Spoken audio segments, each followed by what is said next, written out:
रमाकांत सेवा फाउंडेशन प्रतिष्ठाता तथा अध्यक्ष श्रुतरतिकांत प्रधान धर्मपत्नी श्रीमती विजयलक्ष्मी प्रधान सोशल मीडिया माध्यम शुणा पाइले जे भद्रक जिला चांदबाली ब्लॉक अंतर्गत उतुकुड़ा ग्राम में बास करुवा अमूल्य बड़ घरटी किछि दिन पूर्वे संपूर्ण पोड़ी नष्ट हो जाइथिला। टंका पैसा जहाँ साइति रखिते ताहा पोड़ी जाइछि। तांकर केही नाहांती सेणे असहाय लोकटी। खबर शुणा मात्रे रमाकांत सेवा फाउंडेशन सदस्य मानकु नै वासुदेवपुर नाइकांडी ग्राम पंचायत चांदबाली ब्लॉक रो उतुकुड़ा गाँव में बास करुवा अमूल्य बड़क घर पाखरे पहुंचले। प्रशासन साहाय्य करने पूर्व रमाकांत सेवा फाउंडेशन तरफ सुखिला खाद्य एवं वस्त्र और किछि अर्थराशि प्रदान कराइछि। आगामी दिन में अमूल्य बड़ बाबू को जहाँ साहाय्य आवश्यक पड़िबो ता रमाकांत सेवा फाउंडेशन तरफ प्रदान कराजियो बोली रमाकांत सेवा फाउंडेशन प्रतिष्ठाता तथा अध्यक्ष श्रुतरतिकांत प्रधान धर्मपत्नी श्रीमती विजयलक्ष्मी प्रधान प्रतिश्रुति दैछन्ति एवं रमाकांत सेवा फाउंडेशन अमूल्य बड़ बाबू को जेतेबे जहाँ आवश्यक पड़िबो ता पाखकु जाई साहाय्य करिबो। रमाकांत सेवा फाउंडेशन प्रतिष्ठाता तथा अध्यक्ष श्रुतरतिकांत प्रधान धर्मपत्नी श्रीमती विजयलक्ष्मी प्रधान एपरी समाजसेवा कार्य को देखि विभिन्न बुद्धिजीवी महल्ले उच्च प्रशंसा करथुवा देखिबाक मिछि। एथे योगदान करथले रमाकांत सेवा फाउंडेशन प्रतिष्ठाता तथा अध्यक्ष श्रुतरतिकांत प्रधान और रमाकांत सेवा फाउंडेशन सदस्य माने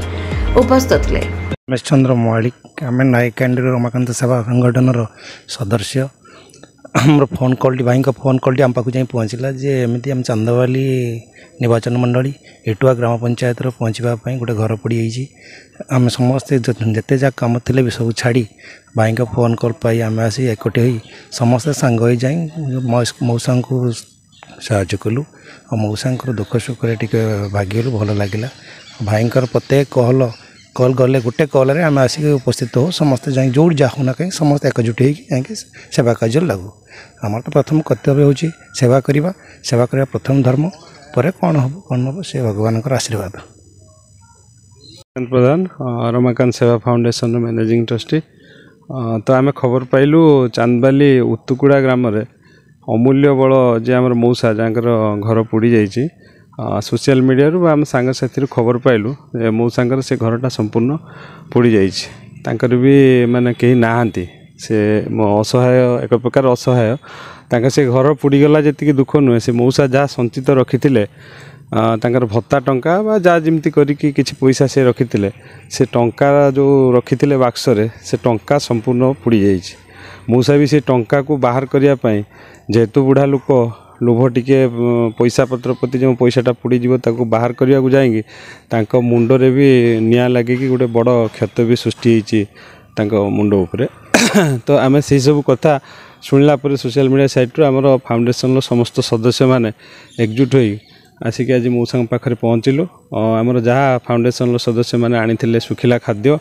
आम जहाँ मौसा को आर्थिक सहायता जी जहाँ आम पाने सब कलेक्शन करते सब मौसा को देलु मौसा मुंडरे जो आघात लगी आम भगवान को प्रार्थना करूँ से शीघ्र आरोग्य हूँ आ मौसा शीघ्र समस्त सहायतार गोटे घर करेतु बासाटा चली जाइए तो निहाती गोटे मुंज गुंड गुंजापी गोटे घर दरकार आम प्रशासन को बा एठी लोकल जो मैंने अच्छा सरपंच कहतु बा समस्ते सहयोग करी घरटे करदे ये बयस मौसा मुंड गुंजापी घरटे पाई पारते। Bhadrak Sheikh Sahid Kadir report the Republic Odisha 24 news.